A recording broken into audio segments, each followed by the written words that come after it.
everybody. Welcome back to the CCSN podcast. I'm Chris here with Chase. Chase, how you doing today? I've been doing a lot better before. I could certainly agree with that. Let's just get it out of the way. World Series Game 6 yesterday. Quite a disappointment. As a Phillies fan, as a fan of rooting against the Houston Astros, this one hurt. But I just got to put the blame on him right now. Rob Thompson, this is your fault. This is your fault. Taking out Zach Wheeler, 70 pitches, your ace in a must-win game for Jose Alvarado. Chase, tell me how you feel. Yeah, Rob Thompson, he's kind of been doing this all year at this point since he's got the managerial position. And as a Philadelphia fan, I do love Rob Thompson. What he's done for this team cannot be overstated. It's incredible. He's given us probably one of the most magical runs of the last decade. However, from a pure baseball standpoint, from just judging him as a manager and doing his job, he is not the best.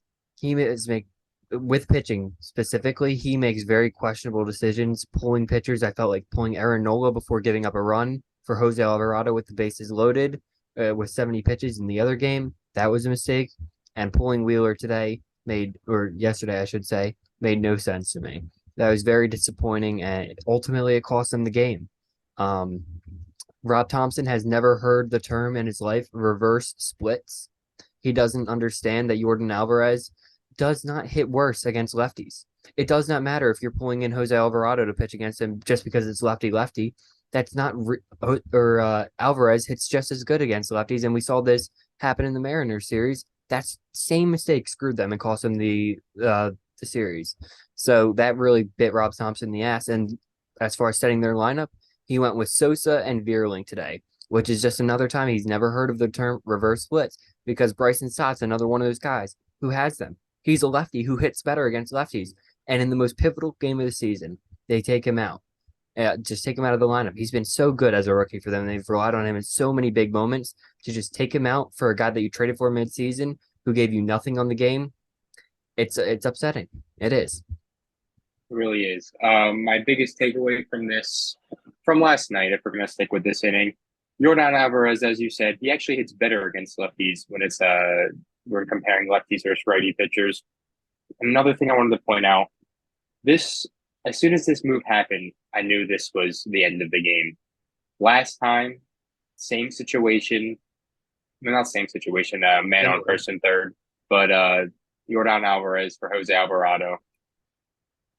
He hits him. He was intimidated. You could tell the moment was getting to this guy on the big stage. And Alvarado looked nervous last night. This is not who I want on the mound. And the part that hurt me the most about this whole game was Zach Wheeler at the end. Uh, you know, great leader for this team. He's never said a bad thing, even though, especially during this postseason run, he could have said a lot of bad things, like, especially about Reese Hoskins, some manager decisions.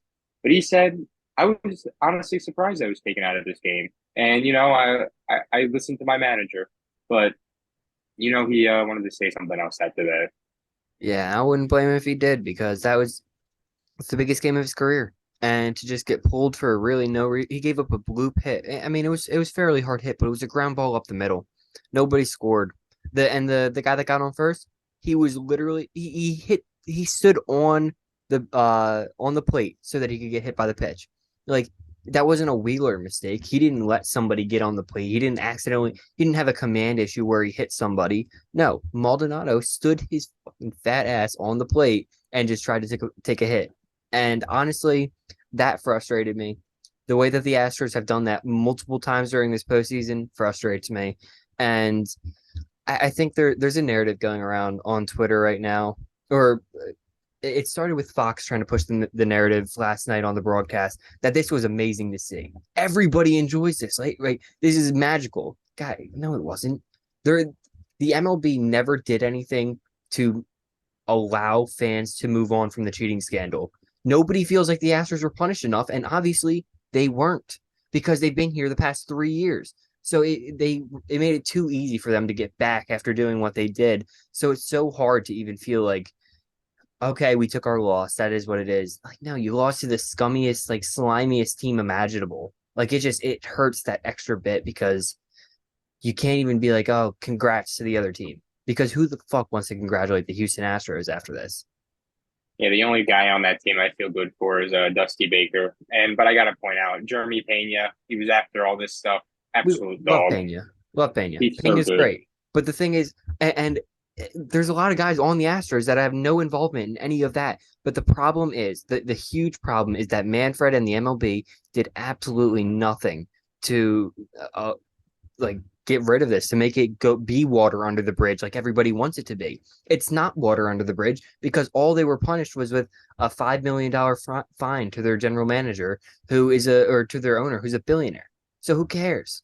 Like, it feels like they got away with doing one of the scummiest things, and to see them win another ring within the next 5 years after that, it's not fun. It's not something that's enjoyable to watch for baseball. And look at how all the fans are on Twitter talking. Like, it's not just Phillies fans that don't enjoy this.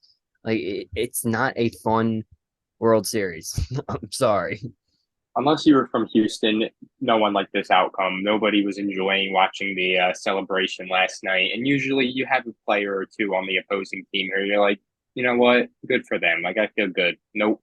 I didn't even watch the celebration last night. I just couldn't watch it. But you know what? I can't just talk about this series when it comes to blowing chances. That's what the Phillies have been doing all year, the entire season, and it caught up to them on the biggest stage. Not even last night. There were moments. What was it? Game 6 or game 5. Bases loaded. Rhys Hoskins strikes out. Man on first and third with one out. Brandon Marsh strikes out. Yep, They that's get what I was nothing going to out of mention. that. The Just Marsh play lost them that game, and consequently the series, because that caused them going to Houston down 3-2 instead of up 3-2. it's they just blew so many chances, and you know what? I feel like they got a little too cocky up 2-1. Like I don't know if you feel that, but I just feel like this team kind of was like up set in stone. We're gonna win here at home, and it's gonna be a magical ending. No, Well, look what got them obviously there. In St. Louis and in Atlanta, they were playing small ball. They were bunting, and we can forget about that Kyle Schwarber bunt because that was ridiculous. That was why that was I don't know waving the white flag. That was exactly. waving the That's what white that flag. was. But in real situations where it made sense, the Phillies had been bunting. They were taking long at bats. They were drawing walks, which is also one of the reasons that I wanted Stott in there, because Stott's a guy that sees 8, 9 pitches in at bat, which even if he strikes out, that's 9, 10 pitches on the pitcher's count. So that's just moving the game along, especially with Valdez. But anyway, they weren't doing that anymore. Every single player in the lineup was swinging for the fences. Guys that don't have home run or don't have home run power still out there swinging for the fences. And then when you have a guy like Rhys who's not on his game, it looks ugly. It just looks really ugly. And I don't know. I feel like we probably should get into that conversation a little bit. What happens with Rhys Hoskins now? Because that's one of the most controversial names in the World Series, because at his best, he's great. At his best, he's one of the best power hitting first basemen in the league. But at his worst, there's not a worse player than Rhys Hoskins. If this playoff series proved anything for the Philadelphia Phillies, it's you have to move on from Rhys Hoskins. I don't know if they do, but if a common theme in your playoff run is Rhys Hoskins errors that blew the game, Rhys Hoskins striking out 4 times at home in the World Series with the bases loaded, especially, you can't have that. He is a losing culture. And I'm sorry to say that. I love Rhys Hoskins, especially as a Phillies fan. You know, this was a guy I wanted to see take this team to the next level. But man, if we had you sub in a defensive first baseman, a guy who could just make the routine plays, I, they had a better shot. The one play that comes to mind right now is that Jose Altuve scoring at home, misses the ball up the line, fidgets with it, can't even get the throw off. There's just too many things to think of with Rhys Hoskins. And you know what? He had his games, he had his 5 home runs, but then he went cold. And that's what he does. And you can't have that in the World Series. I'm expecting Anthony Rizzo actually opted out today. I think that's going to be a name that the Phillies look after. Defensive leader, kind of just gives me that Kyle Schwarber type of mode, like a guy It's you just want to tough bring to into the clubhouse. it's tough to slide another lefty into that lineup, just with the way Yeah, that it's constructed, and that's the reason they had to make a couple of the moves that they made at the deadline, was because it was just lefties on the team. And at some point, you're so susceptible to a guy like Max Fried coming in and dicing up your lineup. and I forget who the exact guy was, but there was somebody that came through and threw like eight shutout innings against the Phillies, and that's what spurred most of those moves. But yeah, I wouldn't hate the Rizzo move. It's just so difficult to move on from Rhys Hoskins when there aren't that many options out there. Because I mean, what's the first base market look like is the thing. There's not really that many people out there. And for a guy that's hit 800, has an 800 OPS in his career, through what is it, 6 seasons now. Rhys Hoskins, he kind of feels like one of those guys that they might just give him one year prove it deal, and we see him back in Philadelphia. And you know what? I think that's what's going to happen, but I think that is the worst thing you could do. I feel like it's just time to bite the bullet. You could probably still get something for him because obviously, as you said, he's one of the best power hitting first basemen in the league when he's on, but when he's off, it's awful. And his defense just, if he had regular defense, fine defense, was an overall decent defender, this conversation wouldn't be happening. But he is the worst defensive first baseman in the league, not named Nathaniel Lowe. So I mean, it's just horrible to watch. Yeah, I honestly think he might be even worse than Lowe. I think he might just be the worst defender in the league, period. I've seen It's Reese make too many routine mistakes, like just dropping balls, not able to pick a ball. He just does not have defensive value at all. He's a DH in any good team, but with his inconsistencies, how do you DH him? It's hard. especially on the Phillies when you probably have five DHs. Yeah, And exactly. you know what? Next year the Phillies are going to have to make some. They're going to make some changes. I mean, I don't know if you heard Bryce Harper yesterday, but he kind of clued in that there are going to be some big moves this offseason for the Phillies. And I feel like when a guy like that says that, especially, I mean, Harper, I mean, the proof's in the pudding, as they say. He was saying all season, JT Realmuto, I want him back. What happened? Last offseason, he was saying, I want guys that can hit around me. That's what happened. And you know what? Dave Dombrowski is a GM who is known for making the big moves, especially after like the Tigers got to the World Series. He was making big moves for them. So I would not be surprised if the Phillies bring in 2 to 3 names that can really propel this team.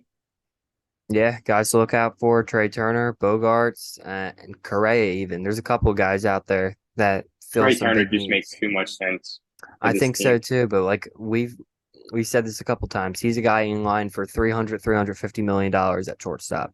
And this is a team that just paid Nick Castellanos $100 million, paid Kyle Schwarber 80, and paid Bryce Harper 330. And then also you got Wheeler's contract, and you got to pay Nola too, and JT. So this team's starting to add up price tag wise, which you might even have to pay Reese too. So this is not this is I about don't the think they iteration ever of the pay team you're Reese getting. Hoskins though. It won't I be don't too feel like they much. pay Reese Hoskins. And I could see a world where I could see a world where they flip a Castellanos contract and they somehow, eat some of the money because I don't know. He was just awful this year. I mean, I was a big Castellanos guy when they signed him, but I don't know. If you can flip him, I think Dabrowski does it. I don't feel like there's a way to do it where he's going to match the value or you're going to match the value in return for what he could potentially be, because he's a guy, he had a 694 OPS last season in playing in 150 games. He was a negative WAR player in 150 games. Like, you're not getting much for him right now, and you kind of just have to pray that he comes back and is a good enough player and is a decent enough outfielder to trust every day, which in the playoffs he was, but we've seen some horrible Nick Castellanos plays defensively. I just don't think that's your goal. I don't think you're trying to look for the what you're getting back. It's kind of just getting rid of the contract, if anything, if you're trying to ship him off. But I do. I think he's going to be on the opening roster next year. It's just going to be tough to see because a lot of people aren't talking about Bryce Harper's injury. When what his timetable is, no one really knows yet. Especially he's playing in the World Baseball Classic, which is a little weird because I feel like you're going to need that time to recover. But hey, I don't know. I'm excited though for this off season. I mean, we had our big move today. Edwin Diaz, $110 million. I think it was a 5 year deal.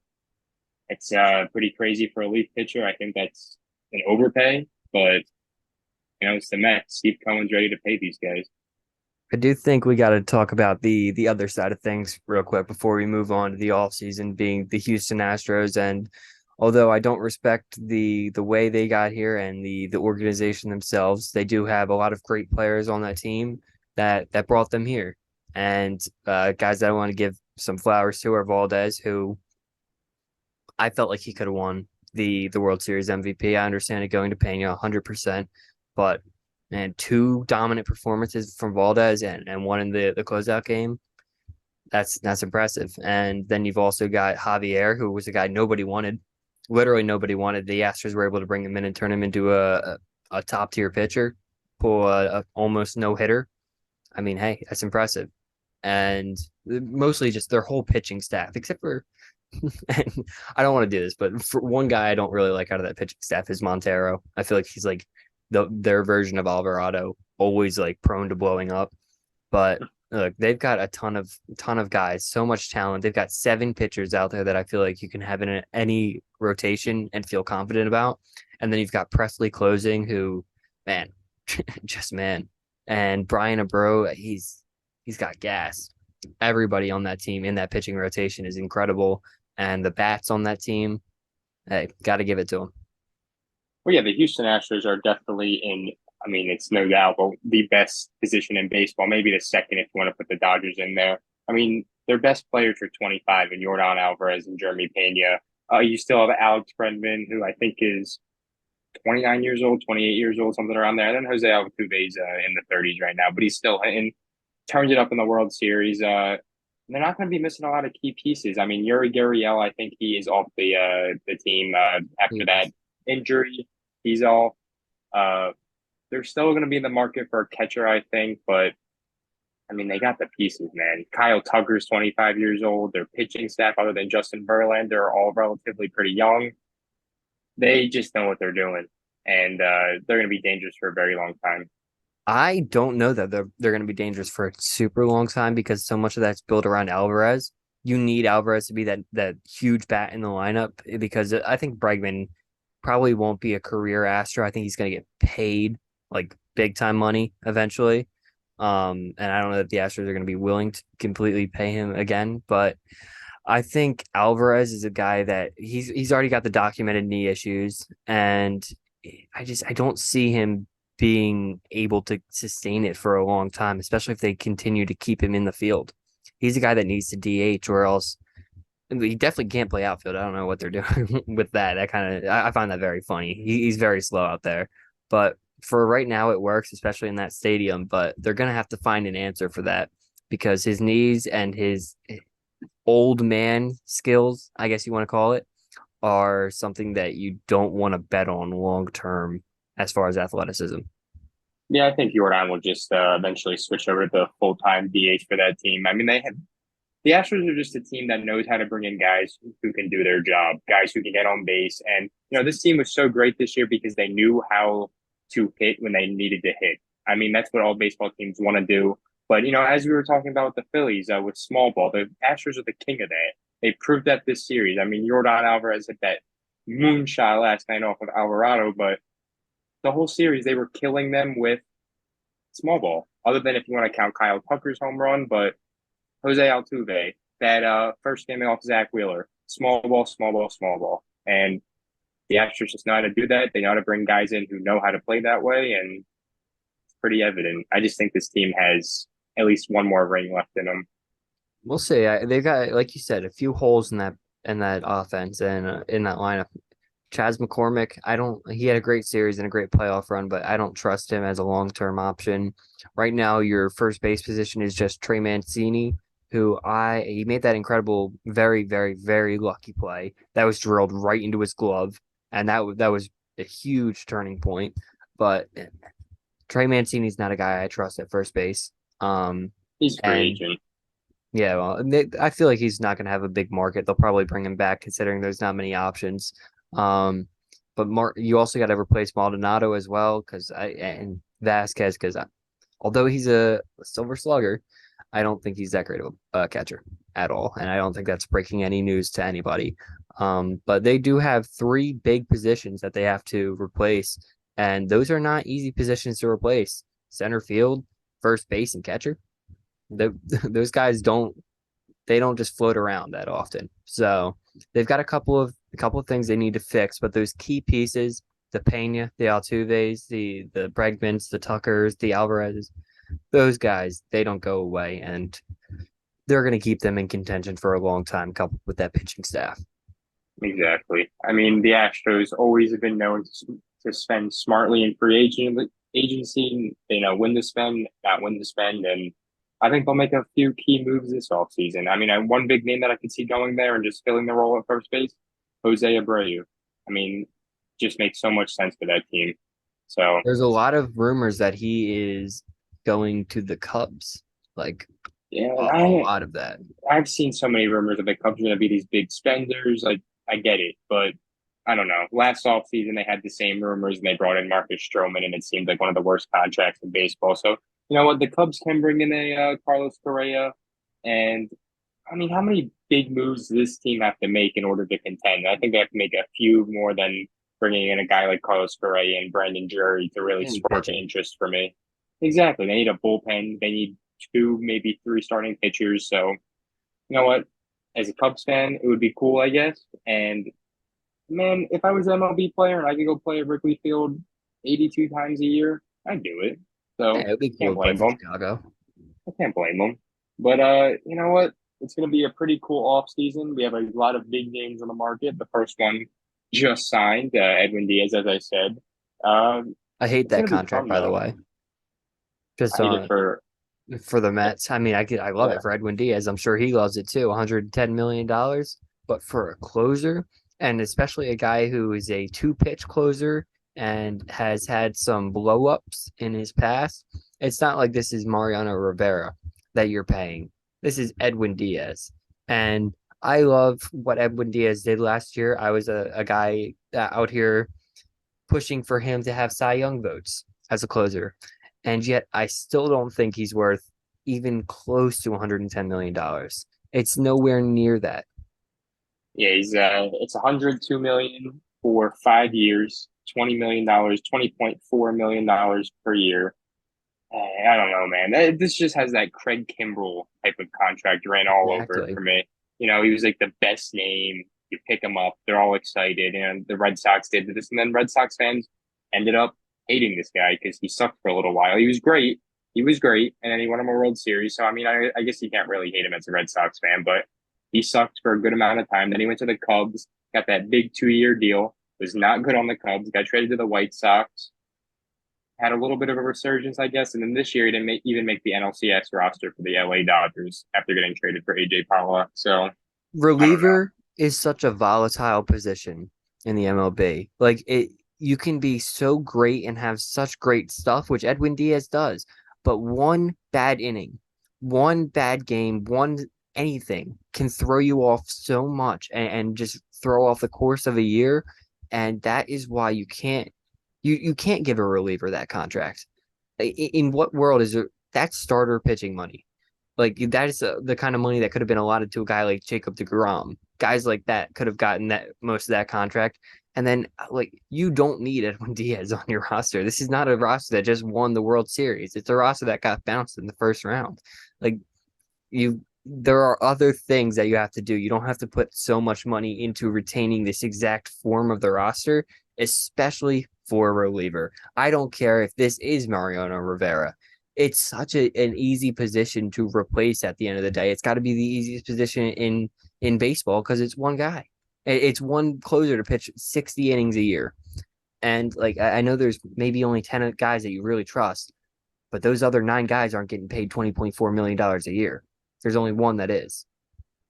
Man, I mean, I think it's a huge overpay, especially for 5 years. I would have got it if it was maybe 2 or 3 years. You know, Exactly. you give him that window, man, 5 years, you're going to be contending with 5 years, even if you do sign a guy like Jacob DeGrom again. Max Scherzer's probably going to be retired. Jacob DeGrom is probably going to be retired by then. And you know what? They're really banking on the fact that hopefully we win the World Series in the next 2 to 3 years. Their priorities into this offseason, the Mets said, we're signing Brandon Nimmo and Edwin Diaz, and Jacob DeGrom was third on that list. So I don't know. I think Nimmo and if they get Edwin Diaz that type of money, they're going to give Nimmo some money. I think DeGrom's going, if I'm being honest. Yeah, I don't think he I retains definitely here. I think DeGrom is gone. It's almost a foregone conclusion at this point, but I feel like that's the wrong decision to make. Like I don't I get it. I understand letting him go, but it's Jacob DeGrom, man. And then this is Edwin Diaz that you're bringing back for this contract. We are not too far removed from Edwin Diaz's first year in New York, where he had, what was it, like a 6 ERA, and he played the He's not full year. He was not good.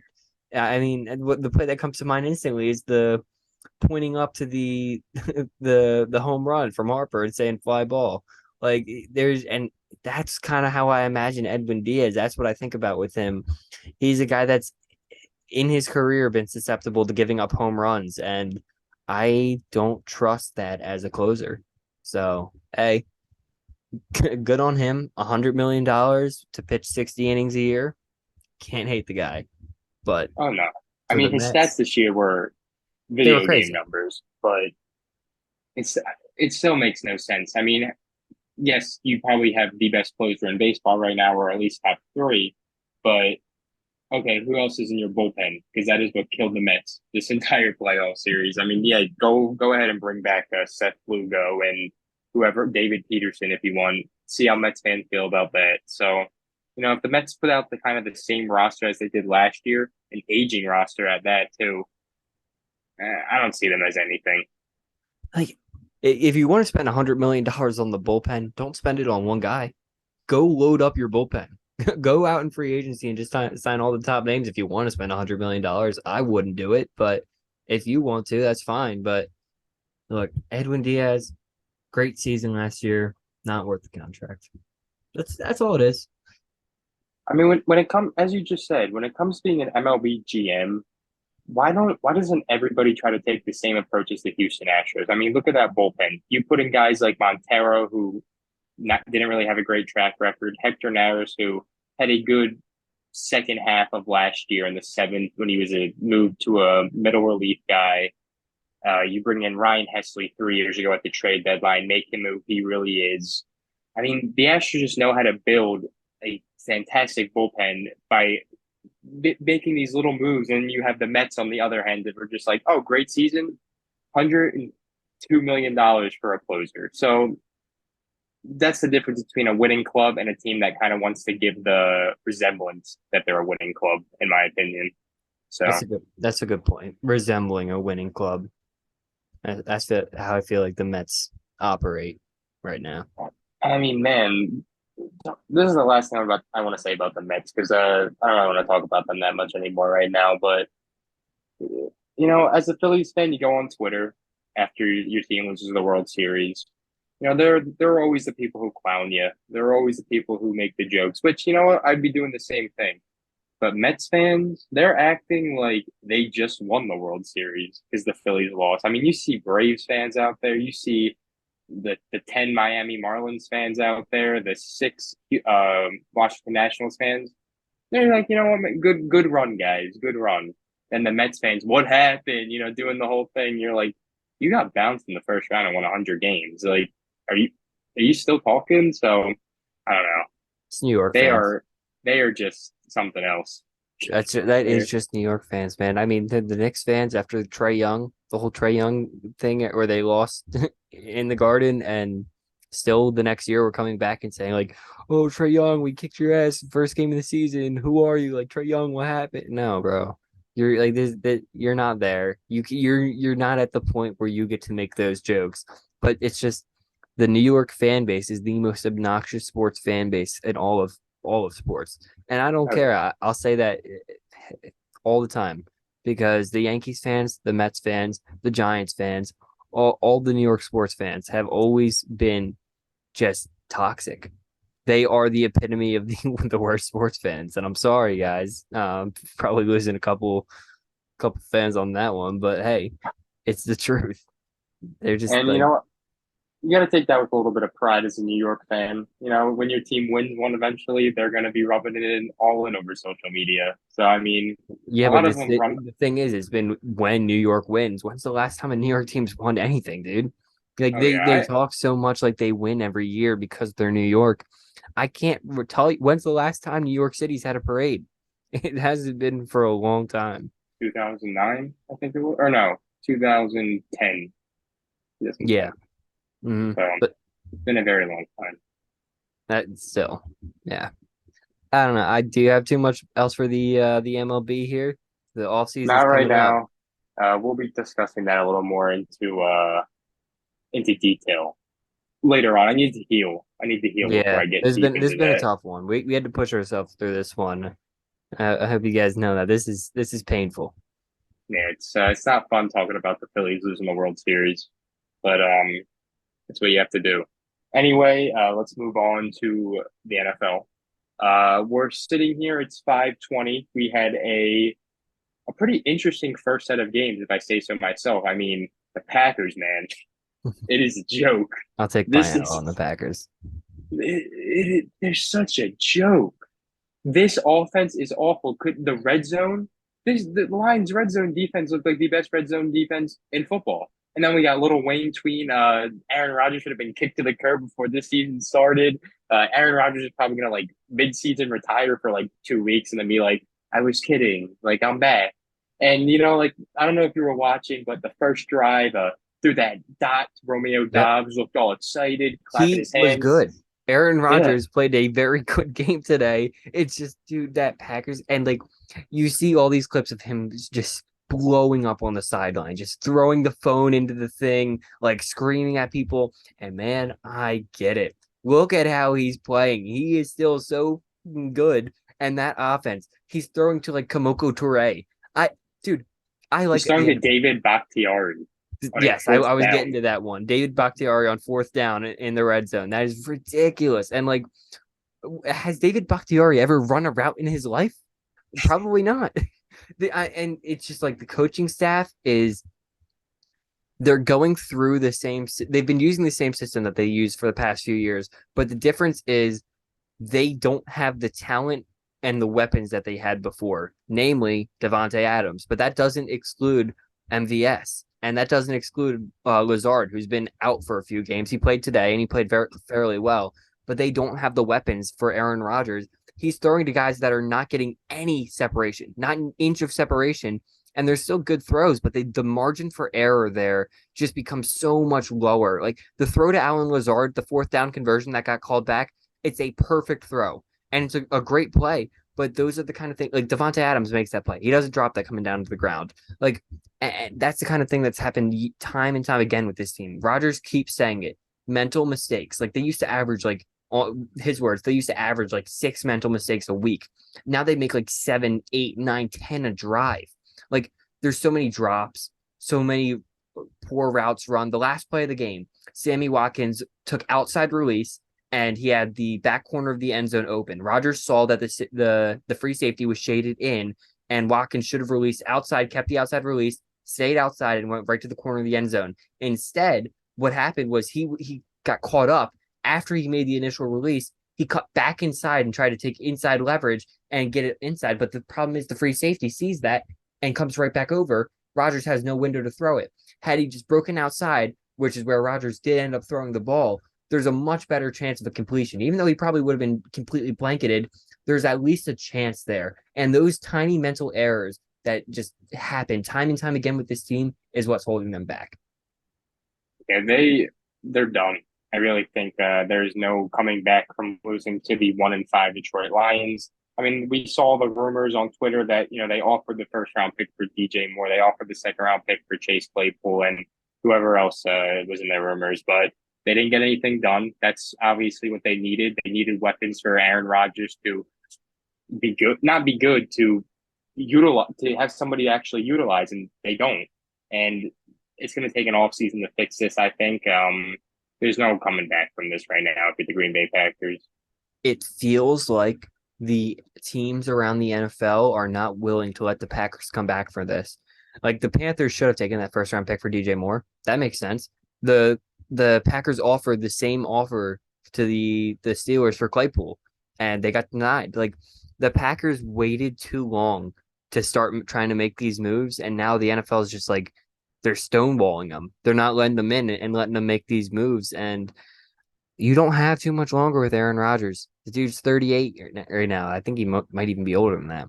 And like the guy, his career is going to come to an end at some point, and you're going to be stuck with Jordan Love and that offensive line that really only works because Aaron Rodgers is able to he understands that offense very well, and the cadences and all the nuances of that, of calling an offensive line. Jordan Love is not going to have that. And it's going to be a long time for the Packers being a joke, which is not something they're used to. Yeah, I feel like they're gonna have the same type of season. I think it's gonna come next year, maybe the year after. But the Mike Tomlin season they're having right now in Pittsburgh, just a sad season It's kind that of what the they're Steelers kind of fans are already not doing used that. to.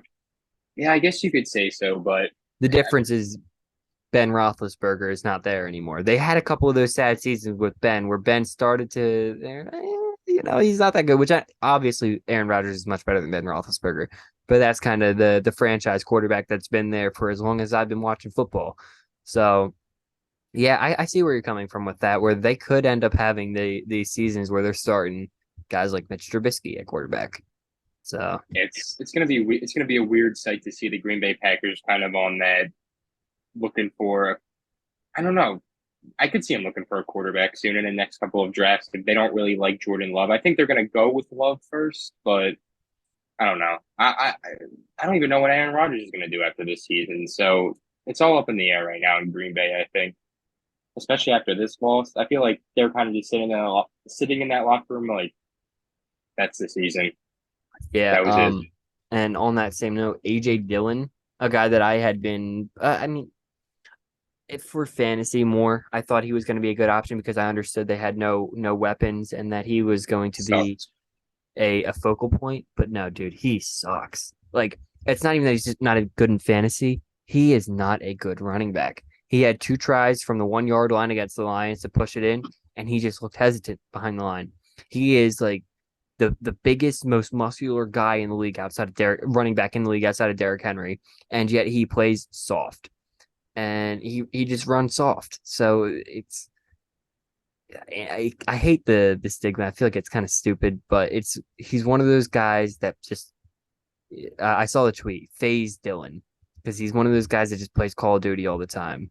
And in sports, I hate to say it, but those guys, they don't look good half the time. It's like the Kyler Murrays, the Ben Simmons, like the AJ Dillons. You can pick those guys out and start saying, hey, these are the soft guys. Carl Anthony Towns, I was just gonna the say guys that. that sit there and play Call of Duty all the time. Those are the guys that tend to be soft in sports. Yeah, I mean, That's a it's wild take to make. it's really not though. I mean, it's well, it is kind of wild because then you have like the fact that Tyreek Hill's like streaming like Yeah. Fortnite for 6 hours a night. So it's Yeah. either you're really good or you're good sometimes in the regular season, or and then you kind of just die in the playoffs. So it's in that mix. I mean, call or what's his name? Kyler Murray's a great example of that though. I mean, there's the stats to back that one up actually, which is pretty damn funny. Yeah, that is really But funny. I wonder if that holds true this year because I haven't seen any updated work on that one. yeah, On because there was a There Call of was a Duty new game. tournament. Yeah, There was a new so game drops. oh yeah, Modern Warfare the remastered. So I Well, I mean, mean, how the Cardinal apparently it's they're awesome playing though. right now. They lost last week, did they not? So yeah, hey, maybe Kyler Murray is struggling because of that. And as a guy who has him as my fantasy quarterback, I can actually tell you, yeah, he's struggling. They are struggling with this damn new Call of Duty tournament because this dude he's been a disappointment for me. I Um, mean, to his defense, apparently this is like the best Call of Duty in years. So he's from what getting I've his work heard, in. it's gonna get off a little bit off topic here, but from what I've heard, it's one of those games that's different for like the guys that are like super into it hate the game because they are way too good and they removed a lot of the things that gave them an advantage because they just abused it. And the guys that are not too into it and just kind of play casually love it because I think movement was the one thing that I heard. They changed movement and made it so that everybody's slower, which would probably suck if you're like somebody who loves the game. But I mean, to stay on the topic real quick, I mean, I've seen the things about people finding ways to cheat, how fast you can turn in these games, and people get violent about it on on social I've seen media. those videos so many times, dude. It's like it sucks, and it doesn't look fun when you're just It like swinging your thing around with exactly. like 100% sensitivity, and you can just see the whole thing, and you're just clicking. Like, bro, you're not playing a game. You're just like a You robot at that you're point. just getting streams. Like, are you like? I get you want to make money, but like, it's especially when people are calling you out for it. Like, do Mhm. you find it that impressive? So Do I you don't know. enjoy But this? Are you having yeah. fun? So off.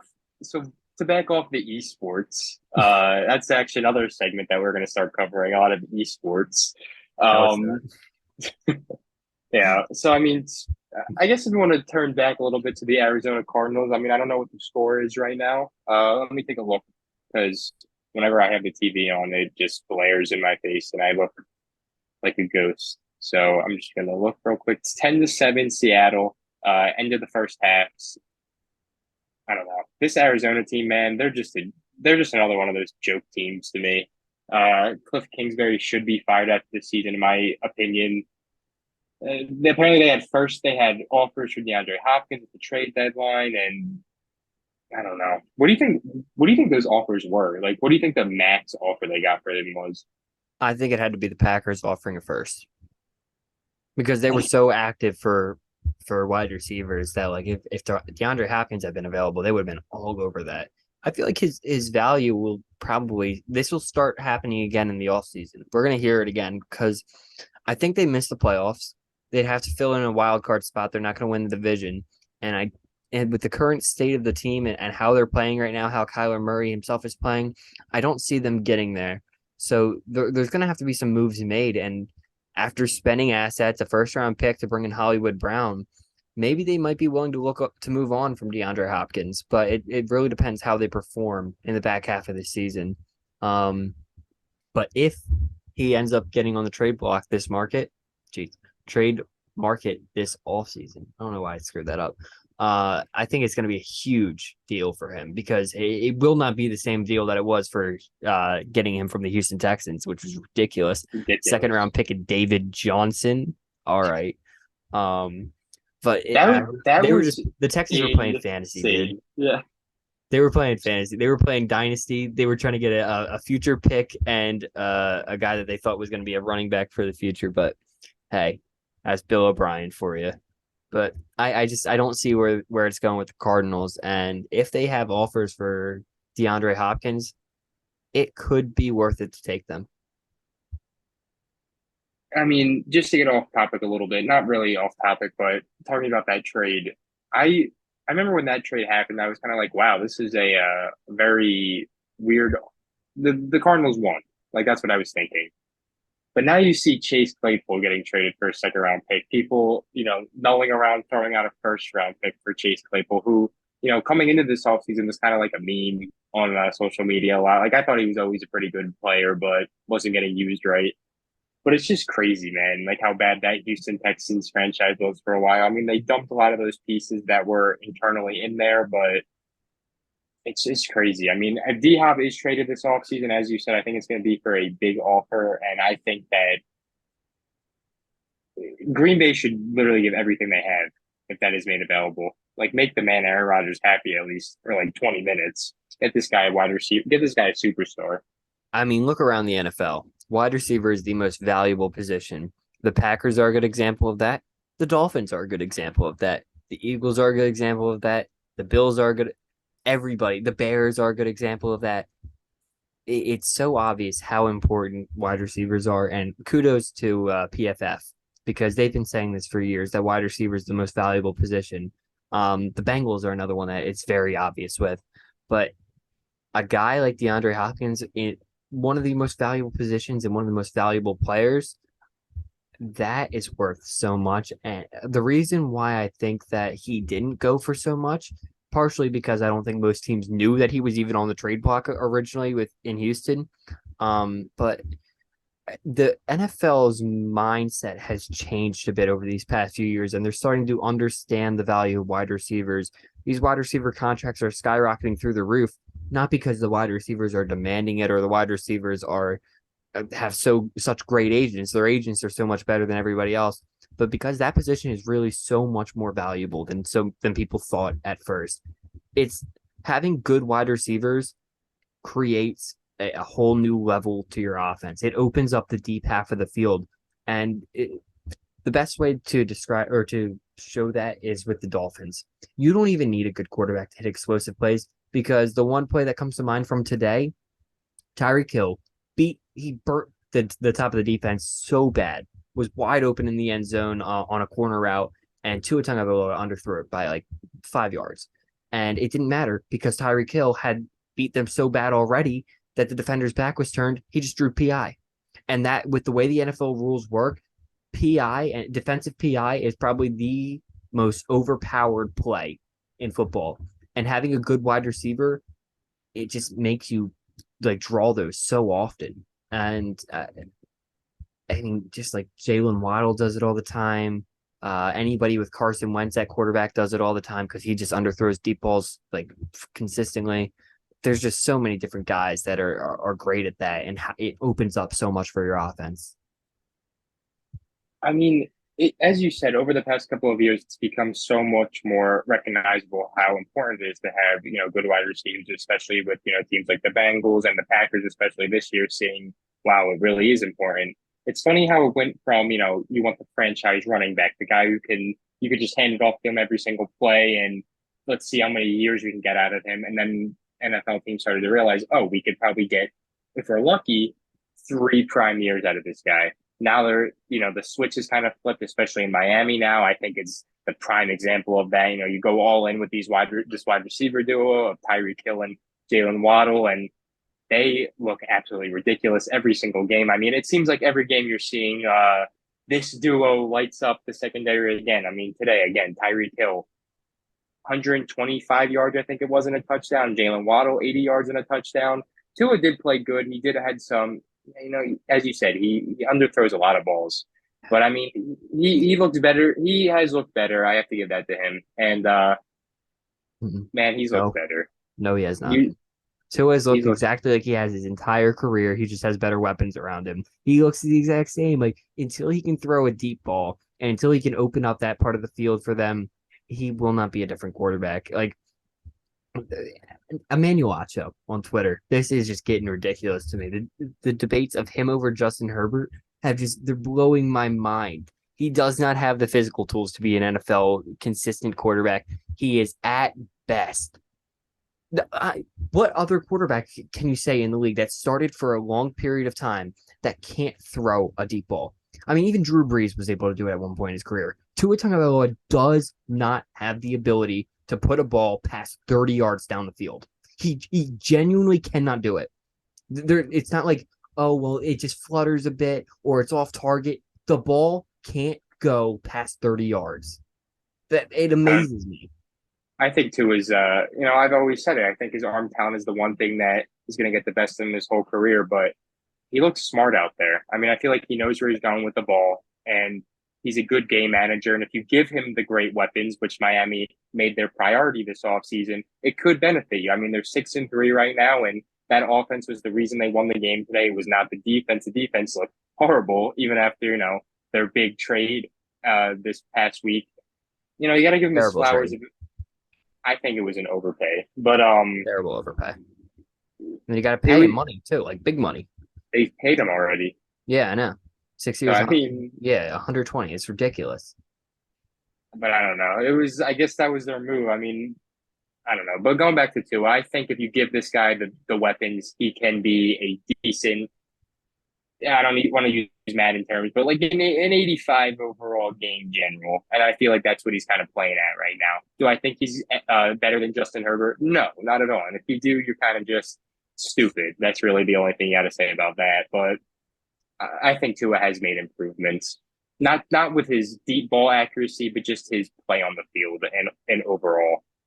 The way I have to evaluate every team, and I get not every team's the same, but I have to look at it from how does this team win it all? What's the path to them becoming the best team in the league and winning a Super Bowl? Because that's the end goal in sports. And the path for the Dolphins is getting rid of Tua Tagovailoa. He just limits your team in the biggest moments of the game. You cannot have a quarterback that can't hit the deep shots, that can't hit a whole shot, and more than that, can't put zip on the ball. Tua can beat the bad teams. He can. I mean, he's able to take what you can give him. It's not a guy that's there's two kinds of bad quarterbacks. there's a guy who doesn't have the measurables and doesn't have the arm talent or the physical abilities to get there, and that's what Tua is. And then there's the kind of quarterback that has all the measurables and doesn't have the mental processing ability. That guy is a guy that I'd rather take the chance on because at least they're able to do it all. At least they're able to physically match the rest of the league. Tua is outmatched by defenders because they're just more physically talented than he is. And he's outmatched by other quarterbacks.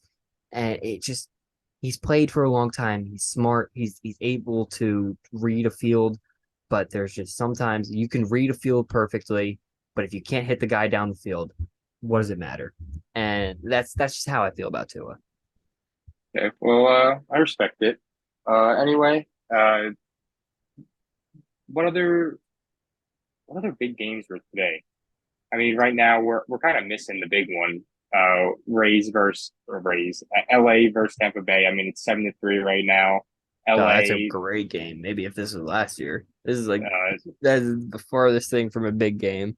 the big game of the 4 o'clock. I should have said. There's You know, only one two of game them. the one thing I actually wanted to talk about was the Chargers versus Atlanta today. I Yes. mean, this game was a pretty fun watch. I mean, at the start of it, I thought Atlanta was going to win this game. Actually, I mean, what was it? The Chargers didn't have Mike Williams today. They didn't have Keenan Keenan Allen Allen. again, and Austin Eckler looked pretty damn good. This Justin Herbert played a good game, and this was just a case of his wide receivers and tight ends just not catching the ball. And I thought that was pretty evident today. I mean, Herbert, I got to give it to him. He is the complete opposite of Aaron Rodgers. I mean, I know Aaron Rodgers is seasoned vet, 38 years old, but man, these Chargers wide receivers dropping passes, and Justin Herbert, jogs off the line, takes his helmet off, and just sits back down. It's pretty impressive because today, especially, I would have been like, "What are you doing out there?" Like it's insane sometimes. I don't know. Maybe this is reaching for straws here, but kind of feel like I want to see more of that. Like, hey, make a fucking play. Do your job. I'm doing my job. Like, it's cool to go sit down and not have like to just care more about how you're playing and what you can control. But as a quarterback, you really do have to lead the team. That's you're drafted not to have the best arm talent and not just to throw the ball, but to be the guy to lead the team to where you need to go. And this is a guy who look, he's got a losing record as a quarterback in the National Football League. It's not like the Chargers are a bad team.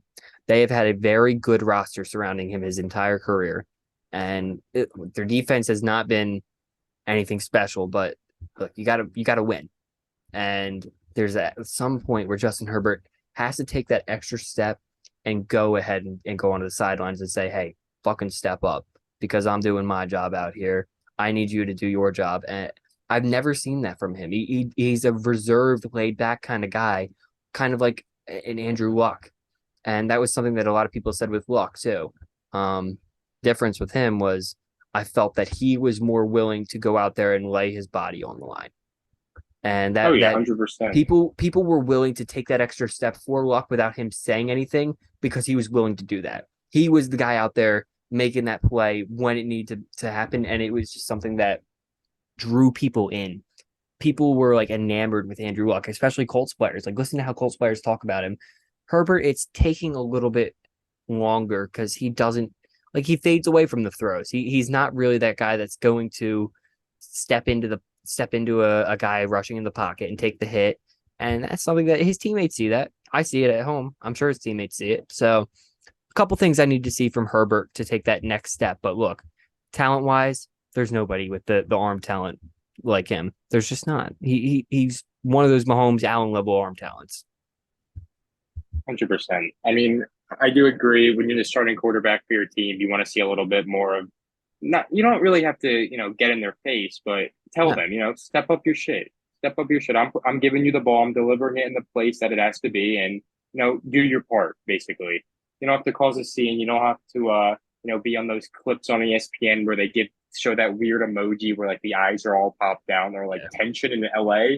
Like we don't need to see that, but a little more take control of this team because this is your team. You know, make people know that this is your team. And right now, it just seems like Justin Herbert's a great quarterback playing for this team. But when you think of a guy like Tom Brady, or you think of a guy like Big Ben Roethlisberger, even you always thought about it as their Manning's the team. guy that comes to Manning, mind with yelling at both of guys them on the side. even.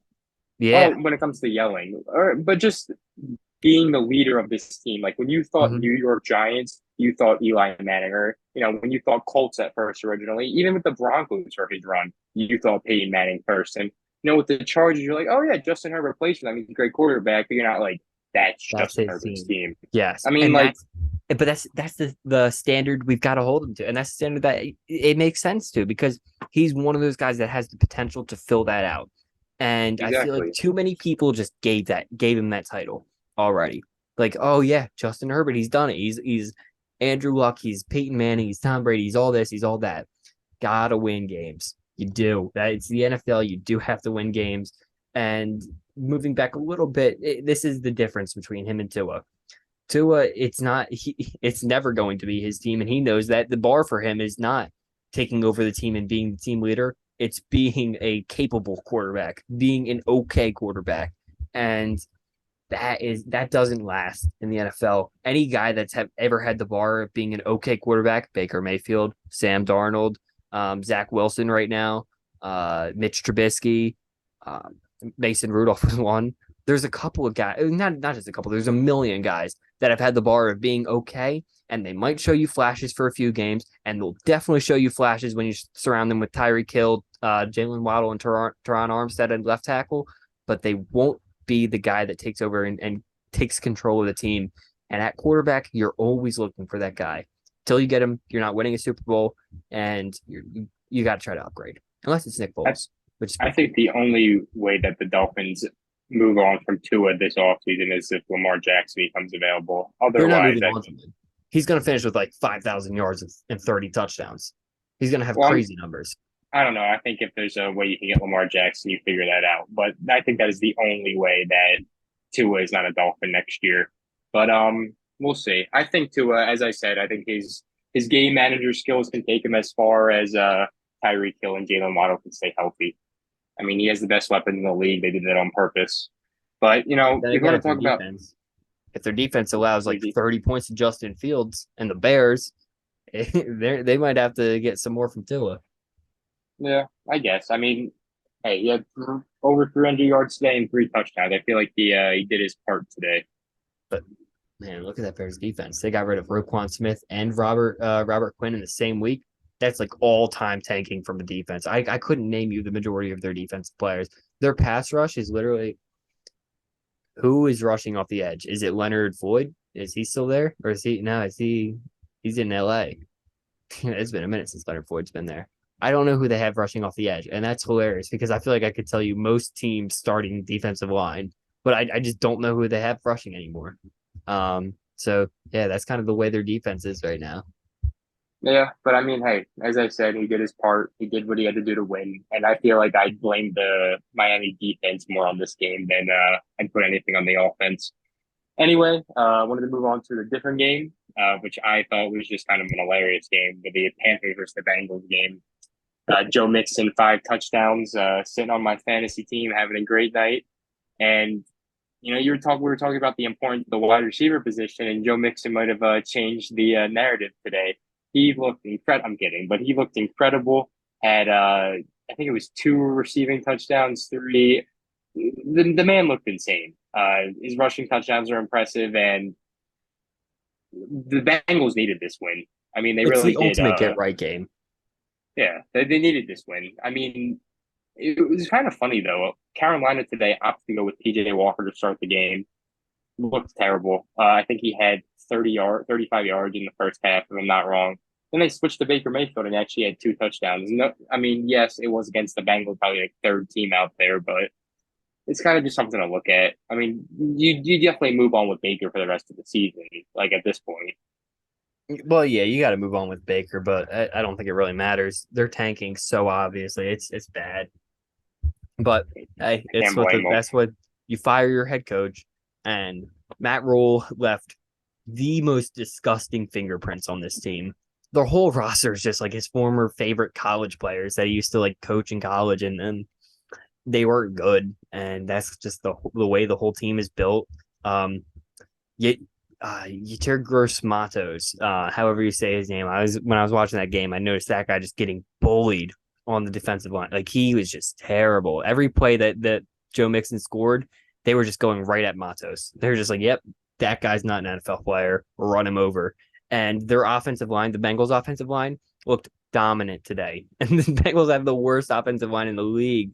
So that is not very impressive by the Panthers. And they're going to have some top picks. They did a good job recuperating their assets from Christian McCaffrey, but there are holes all over this team, just everywhere. The biggest one, quarterback, interior defensive line, right tackle, tight end, wide receiver, cornerback, interior defensive line, pass Everything. rush, safety, linebacker, special I teams, I feel coach. like the Panthers lost this trade deadline, even though they what are they? I mean, they traded just Christian McCaffrey, but man, you got two first round picks offered by you by the Mhm. Rams, who are not a good team, and especially when these first round picks were probably going to be useful, they're probably going to be worth a lot.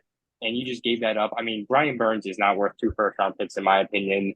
This is a guy you're going to have to pay soon, and you're planning on being bad for a few years. Like how valuable is this contract, if I'm being honest? And DJ Moore, very good wide receiver, but if you were offered a first round pick for him, you take that. So I mean, the Panthers could be working with three extra first round picks over the next couple of years, and I think that was more valuable than what these guys could be giving you. And what's your timeline to be good again? 3, maybe 4 years? Are these guys going to be as valuable as they are now? Not at all. Yeah, if you can blow up the worst roster in the NFL and get three extra first round picks out of it, you're making a good call. But they didn't make that call. So they at least they moved on from McCaffrey because recuperating the picks that they lost from the Darnold thing is huge. But I remember how excited Carolina Panthers fans were for that. Found their savior in Sam Darnold. I still remember the picture he posted. Yeah, he was like on a golf outing and it was all his family. And I was like, all right, Sam. And then it was all downhill from there you for know, Sam Colin Darnold. Coward was excited. That is Colin Coward's baby. I mean, that guy thought he was the next Aaron Rodgers, Tom Brady, Joe Montana mutant, Yeah. Colin Coward. But impressive game by Joe Mixon, and that's really all that was the whole takeaway from this game for me. Yeah, I mean, it's a get right game. Their defense looked good again. Their offense looked dominant again. So that's what they needed. A Carolina game in the middle of the season is something for a team that's been struggling a little bit. It's something that's good. You want to play Carolina in the middle of the season. I feel like you want to play Carolina every single Yeah, game. anytime. Be in the same division as Carolina. Feel good. That's how the Exactly. Falcons are making the playoffs. That division is poverty. Very. That It's always is kind of been very, very poverty poverty. I mean, we got the Vikings sitting at 7-1 right now, and I feel like nobody's taking them seriously at all. because they played like me at quarterback every game. Like, all But right, the Vikings can win as many, and it was what they squeaked out a win against the Bears. They squeaked out a couple of wins against the Lions too. Like, all right, 7-1, it looks cool on paper, but they have a lot of weaknesses on this team. I don't trust this team when they come up against the Philadelphia Eagles again. Like that, I don't think they win that game. This feels almost identical to when the Vikings lost in the NFC Championship. They're very similar teams. Good edge rushers, good interior, just good everywhere. But Kirk Cousins is your quarterback, and Case Keenum was your quarterback. Like you don't same have thing. the quarterback. Yeah, One's just a little bit better at 1 o'clock games than the other one. He's getting exactly. paid a lot more money. Mm-hmm. But I do That agree. really I is just mean, a difference between the two. They're fairly similar quarterbacks. the team is very similar. I mean, they have their great wide receiver one. They had Stephon Diggs, and they have Justin Jefferson. The I same mean, talk player, about arguably. yeah. That's the funny thing. I mean, if I am correct, that pick that they traded for Yep. Stephon Diggs ended up being Justin Jefferson. Yep. So it's a pretty even trade if you ask me. Yeah, I don't think anybody lost that trade. I wonder what the Bills would look like with Justin Jefferson now. Just like throw him on that team. And I know Stephon Diggs is great, and I know how amazing Stephon Diggs was for Allen's development, but it would be fun just seeing Jefferson in a Bills jersey. Oh yeah. I mean, I just don't like Minnesota too. So I Me, mean, just any of their sports teams how are do they kind of have irrelevant. sports? How do they have sports teams? Like who's playing sports in Minnesota, man? Like Like, I the mean, the typical. prime example of that for me was when, every not to shift back, but we're talking about baseball. Carlos Correa. When I got the Yeah, notification he was a Minnesota Twin, I was like, all right. And you kind of just like shut off your phone, and you were just like, I know, whatever. man. Do you think? So I that's mean, kind of just I'll take that's just 35 mil. exactly. I mean, hey, who wouldn't? I mean, they're just they're just a joke all around. I mean, they gave up that city gave up 5 first-round picks for Rudy Gobert, a guy Speaking of, who, Correa just opted out. oh yeah, I saw. I'm not too surprised by that. No, I don't Uh, think anybody is, but that does the shortstop market is huge. We'll have to cover that one of our trade debt or off season episodes, but that's a huge five, market. 4 to 5 major shortstops: Trey Turner, Carlos Correa, Xander Bogaerts, Stanley Swanson. Am I missing anyone? Not to my knowledge. Yeah. Those are So the I four that I mean, know those right are now. some big names, and I think I'm excited for that preview. I'm very excited for that preview, just for the whole off-season preview. But we'll get there eventually. Yeah, Uh, anything else for today? that's about it from me. All right, me too. Well, guys, thank you so much for tuning in today. Chris here with Chase, and we'll see you next week. Make sure to follow us on Instagram and Twitter at CCSN Sports. All right, guys, thank you so much.